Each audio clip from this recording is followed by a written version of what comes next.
இந்த 2ஆம் தேதி பிறந்தவங்களுக்கு நிறைய பேர்த்துக்கு என்னோட ஆய்வுல தாய் தந்தையர் ஒற்றுமை குறையுது.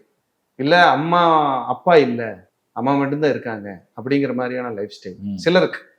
இது எல்லாத்துக்கும் பொருந்தாது, சிலருக்கு இது பொருந்தி வரும். அப்படிங்கும்போது அந்த 2ஆம் தேதி பாருங்க எப்படி எல்லாம் வேலை செய்யும். மனச்சஞ்சலம் மன உளைச்சல் இருந்துகிட்டே இருக்கு. இவங்களே கற்பனை பண்ணி அதை கொண்டு வந்துடுறாங்க.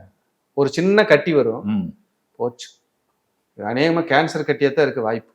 எல்லா டெஸ்ட் பயாப்சி போய் எடுத்து காப்பாத்தணும்னு பயாப்சி எடுக்கிறதுக்கு முன்னாடியே ஒரு 50 கோயில் விளக்கு போட்டுருவாங்க, எடுத்துட்டு வந்து ஒரு 100 கோயில் தீபம் போட்டுருவாங்க. அந்த பயம், ஏன்னா அவங்கதான் அந்த குடும்பத்தை தாங்கி பிடித்து கொண்டிருப்பதாக மன சிந்தனை. நம்ம இல்லைன்னா இவங்க என்ன பண்ணுவாங்க பாவம். நிறைய அம்மன் வழிபாடு பண்ணிக்கிட்டே இருக்கும். அப்படி இல்லைன்னா இது கொண்டு போக முடியாது. இந்த சந்திரன் கேது 20ஆம் தேதி பிறந்தவங்க கோயில் சொல்லல. ஆமா, 20ஆம் தேதி பிறந்தவங்க சொல்லல. அந்த கோயில் வந்து வாராகி. வாராகி தானா? அருமை அருமை. வாராகி அம்பாள் வழிபாடு சூப்பரா கேட்கும். 20ஆம் தேதி பிறந்தவங்களுக்கு வந்து வாராகி வழிபாடு. இந்த 29ல பிறந்திருப்பாங்கல்ல பகவதி சொல்றீங்க, நல்ல சோட்டானிக்கரை பகவதி, இதெல்லாம் சூப்பரா கேட்கும். இவங்களுக்கு வந்து எப்படியாவது சொத்துக்கள் இருக்கு இவங்களுக்கு.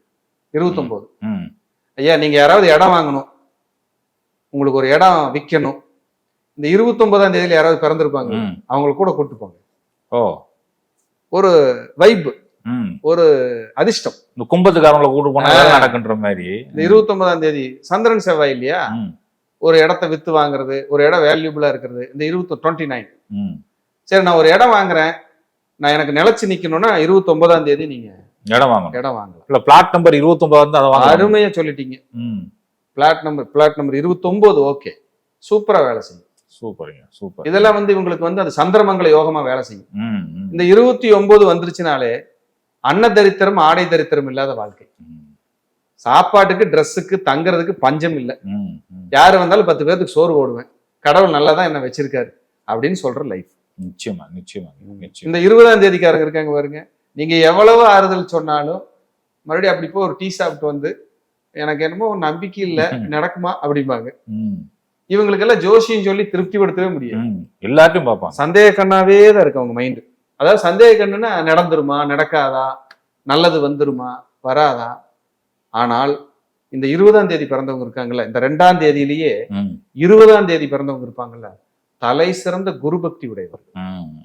இவங்களுக்கு மிஞ்சி குரு பக்திக்கு மிஞ்சி ஆளே கிடையாது. தலை சிறந்த குரு பக்தி மீதி எல்லாத்துக்கும் இருக்கும், இவங்களுக்கு அதிகம். இதெல்லாம் நீங்க சொல்லி பாருங்க, அருமையா இருக்கும். இந்த சொல்லிட்டோம் இல்லையா, போட்டுருவாங்க உறவு.